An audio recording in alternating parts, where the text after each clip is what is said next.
شاعر اس میں انتہائی خوبصورت انداز میں معشوق کو یعنی دوست کی عادت کو بیان کرتا ہے۔ وہ شاعر کو اپنی ایک جھلک دکھا کر بجلی کی مانند چھپ جاتا ہے اور یہ حرکت جان بوجھ کر کر رہا ہے۔ شاعر چاہتا ہے کہ شاعر کی آنکھوں کا نور و تجلی ہو کر اس میں بس جائے، یعنی شاعر کی آنکھوں کی تجلی ہو جائے تاکہ اس کی آنکھوں کو ٹھنڈک پہنچے۔ وہ بھی کھنچے ہیں تیغ بھی ان کی کھنچی ہوئی، وہ بھی کھنچے ہیں وہ بھی کھنچے ہیں تیغ بھی ان کی کھنچی ہوئی، دونوں کا ناز ہم سے اٹھایا نہ جائے گا۔ اب اس شعر میں شاعر کیا کہتا ہے؟ دوست غصے میں ہے، یعنی تیغ کھینچ لیا ہے۔ اب یہاں پر تیغ جو ہے تلوار کے بجائے ابرو کو کہتے ہیں، یعنی جو ابرو جو آپ بھاؤں کو زیادہ ٹیڑھا کر لیتے ہیں وہ ایسا تلوار کی طرح نظر آ رہی ہے۔ اسی لیے اسی کی بدولت دوست شاعر کو اپنی جانب راغب کرتا ہے، شاعر اس کی جانب نہ چاہتے ہوئے بھی کھنچا چلا جاتا ہے۔ یہاں دوست دوہری حالت میں مبتلا ہے، غصے میں بھی ہے اور اس کی آنکھوں میں معمول کے مطابق کشش اور رغبت بھی ہے۔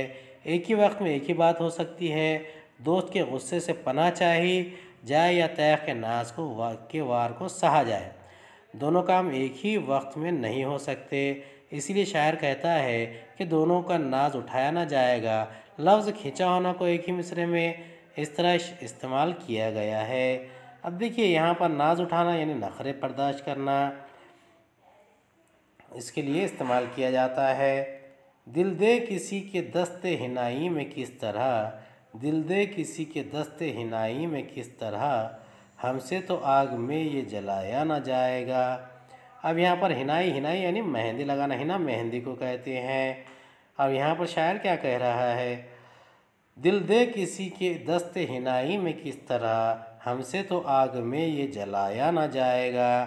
یعنی شاعر کہتا ہے کہ دل دینا یہ تو ایک قسم کا محاورہ ہے، ہم اپنے دل کو کسی مہندی لگے ہاتھ میں کیسے دیں، اپنے دل کو آگ میں جلایا جائے یہ ہم سے ہو نہیں سکتا۔ یعنی شاعر دوست کی فطرت اور عادت سے بخوبی واقف ہے اور اس کا دوست یعنی محبوب بڑا بے رحم اور بے مروت ہے، جو بھی اس کے قابو میں آ جاتا ہے اس کی خیر نہیں ہوتی۔ شاعر کہتا ہے کہ ہم سے ایسا ہرگز نہیں ہو سکے گا۔ یہاں دوست کے ہاتھوں کو حنائی کہہ کر اس سے آگ کا مفہوم پیدا کیا گیا ہے، یعنی حنائی یعنی مہندی کا رنگ آگ سے مشابہ قرار دیا گیا ہے، دونوں کا رنگ ایک سا ہوتا ہے، اس سے دوسرے مثلے میں جلنے کی بات سمجھ میں آتی ہے۔ کیوں چھیڑتے ہو ساتھ میرے شمع بزم کو، کیوں چھیڑتے ہو ساتھ میرے شمع بزم کو، روتے ہوئوں کو تم سے ہنسایا نہ جائے گا۔ اب روتے ہوئوں کو ہنسانا یعنی کہ جو لوگ غمگین ہیں ان میں مزاح کی کیفیت پیدا کرنا ہے۔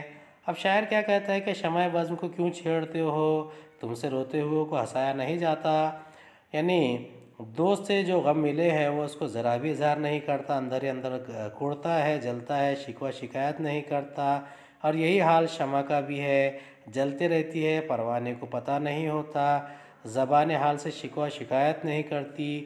جلتی ہوئی شمع کو ذرا سی حرکت دے دی جائے تو پگھلتا ہوا موم تھوڑی دیر تک پھیل جاتا ہے اور اس کی لو بے ترتیب ہو جاتی ہے، اور اسی لیے شاعر نے ان تمام چیزوں کو یہاں بیان کیا ہے۔ اس کی آنکھوں سے آنسو بہنے کا سلسلہ شروع ہو جاتا ہے، ہچکیاں بن جاتی ہے، اور شاعر دوست سے کہتا ہے کہ اسے اس کے حال پر چھوڑ دیا جائے، اگر ذرا سا بھی چھیڑا جائے گا تو اپنے جذبات پر قابو نہیں رکھ سکے گا اور رو دے گا، بے تحاشا روئے گا اسے، اور وہ دوست یعنی محبوب اسے چپ نہیں کرا سکے گا، کیونکہ وہ دوست ہے جسے صرف رلانا آتا ہے۔ کہتے ہیں وہ ریاض کا دل لے کے کیا کریں، کہتے ہیں وہ ریاض کا دل لے کے کیا کریں، ہم سے گلے کا ہار بنایا نہ جائے گا۔ شاعر کیا کہتا ہے؟ یعنی ریاض کا دل لے کر کیا کرے، کیونکہ اس کا دل قریب رکھنے کے لائق نہیں ہے۔ سچے اور مخلص انسان کو غلط باتیں سخت تکلیف میں مبتلا کر دیتی ہے، جس سے وہ چلا اٹھتا ہے اور اپنے رد عمل کا اظہار کر کے یہی کہتا ہے کہ جس خلوص کے ساتھ وہ دوسروں کے ساتھ رہتا ہے، دوسرے سے بھی وہی خلوص چاہتا ہے اور نہ پا کر برہم ہو جاتا ہے۔ مختصراً یہ سچا اور مخلص انسان حساس بھی ہوتا ہے۔